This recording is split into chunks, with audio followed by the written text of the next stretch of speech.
So I started a PR agency, what is it now, 8.5 years ago here in Hong Kong.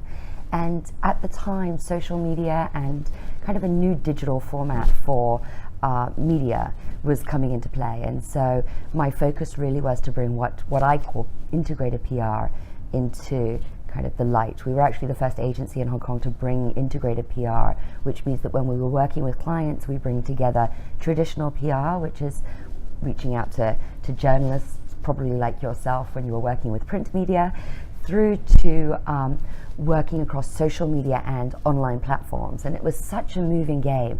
And it still is today. And so a lot of what we do is we work in collaboration as the media landscape changes. And our goal is to help people who are creating content for platforms that are reaching out to audiences, whether those platforms be print publications, online publications, social media, channels that they're operating. But on the other hand, we also work with clients on their content. So driving clients' owned content for social media, for their websites and so forth, to make sure that there's a strong narrative, that there's a consistent narrative across all of their communications channels. We started with just me, and we're now a team of 40 across offices in Hong Kong and Shanghai. We have such an amazing team, really diverse individuals. We employ from a wide range of backgrounds and skill sets now, which is exciting for me personally because it means that I get to work with so many different people who know so much more than I do about many different things. And whether that be, creative designing, whether that be creativity in coming up with narrative and storytelling. That was something that used to be thought about as perhaps an advertising role or such, and that's very much moving into the PR spectrum as we take over that storytelling opportunity for brands. So our brands and the clients that we work with, a huge scope. From the very beginning, we've always worked within the design industry, but also within travel. Now we work through everything from art and design culture to travel and tourism, F&B, and then also with many corporate brands who really want to find ways to communicate their message, they have such strong messages. What they need to do is find ways to make it more engaging, to be able to actually connect with people. And that's what PR is about, is truly making connections with people so that people can want to understand more about what the brand is doing.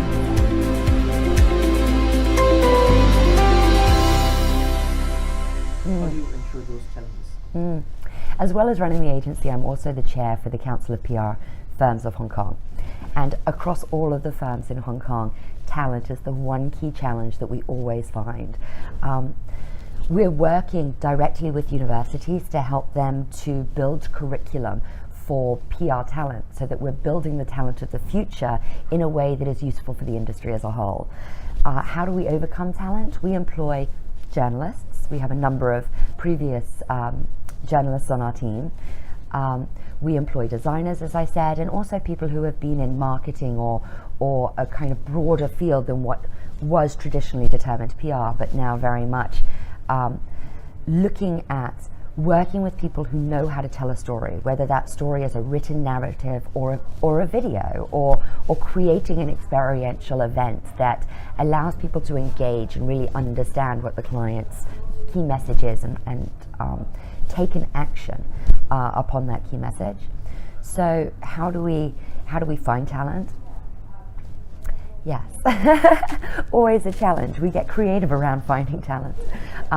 We're very lucky in Hong Kong that we are able to attract people from all over the world. So we have colleagues that are from Australia, from the UK, from the US, and so forth. We have many colleagues that perhaps didn't think of PR when they started their career journey, but are now seeing PR as a broader scope than perhaps what they thought it was. And so then they're joining forces with us. And it's up to us to explain what our profession, our industry is all about. And in a sense, thinking of BODW, it's redesigning our profession to attract the talent into what we're doing, for them to understand that really it's such a creative profession. And I think that that's the key solution to overcoming the talent challenge. But I think the key thing about being in an integrated PR agency is being curious. And I always look, when I'm interviewing people for a position with Sinclair, really looking at what are they curious about. That curiosity could be, for example, about helping refugees or about a sport that they work in, but people who are out there being active, who are excitable and excited about life. And when they engage with someone, they start to ask a question and then another, and they want to know more. That's what PR is all about.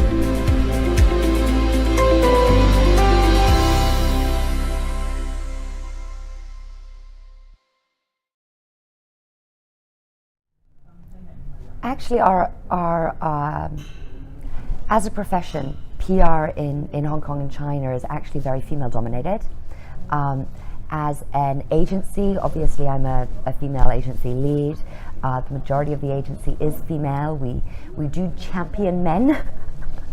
We do work with very many different types of personality.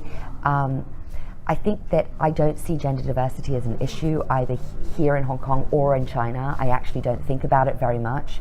I do know that the women within the agency who I work closely with, they like that it's not something that I see as important. If someone can do the job and wants to do the job, they're out there doing it. I think that in Hong Kong and China, people don't look towards, oh, you need a man to go in the room and present or so forth. It's not like that in any way. I do know I started in the industry over 15 years ago, that was something we would have considered, especially in mainland China, that if we were pitching a client in China, they'd want to be hearing perhaps from a man over a woman, but that is absolutely not the case anymore. And I don't see that as any way of an issue.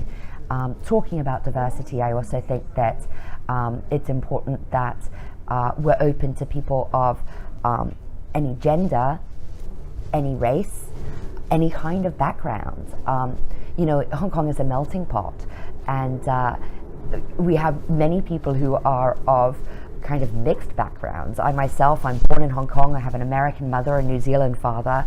I have colleagues who are, say, half Scottish, half Malay, or who are half British and half Chinese, right? This mix of cultures is really quite important in what we do because it allows so many different kinds of mindsets. Having said that, we also have people on our team who are born in Shanghai, raised in Shanghai, live in Shanghai, born in Hong Kong, raised in Hong Kong, live in Hong Kong.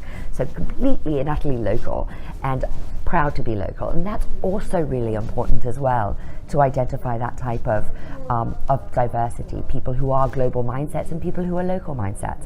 And again, having them work together in a team, the thinking changes, it challenges each other as they work together. I think that that's important. I also think it's important to mention sexual orientation, and I think that within the industry that we work in, we have people of all sorts of orientation, and it just doesn't matter. Are they doing the job? Do they like the team? We will absolutely support our colleagues in whatever their choices are.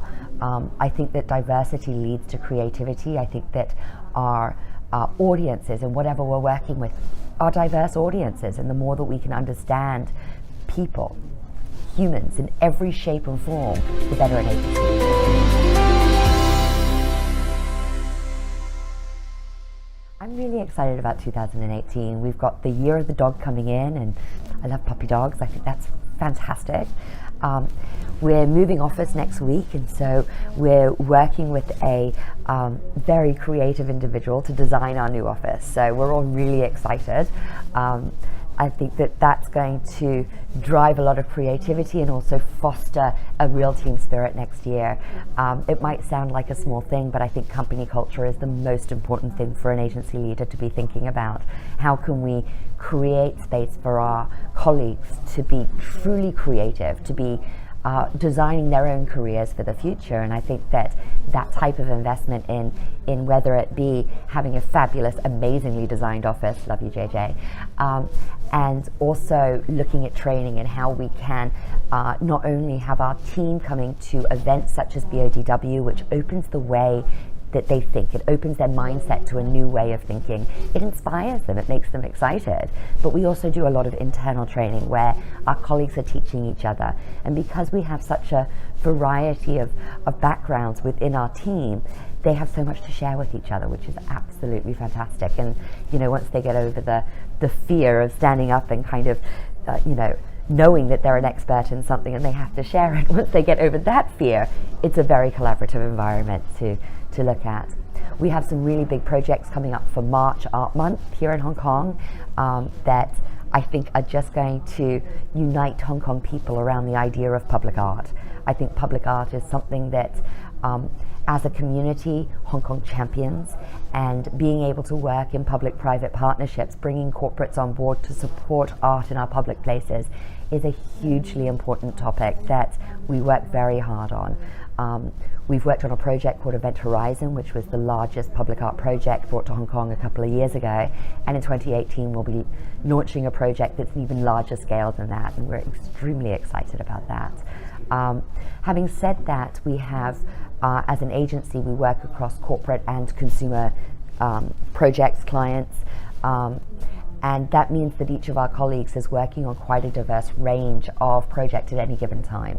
I think 2018 is going to see a very wide range of projects that are going to be not only exciting and learning experiences, but also really challenge us to, as we face the situation that's happening in the media, challenge us to find new ways to engage with audience. So I say that at a week where, we're ending 2017 learning that Mashable's not working, time's sold, so we were moving from print media to online media. Well, Mashable closing or being sold, does that mean that online media isn't working? Well, then where are we moving to? I think 2018, as public relations and communications professionals and media get together and find new ways to create a future where we can bring authentic stories, real, honest stories about what's happening in our world around us to people.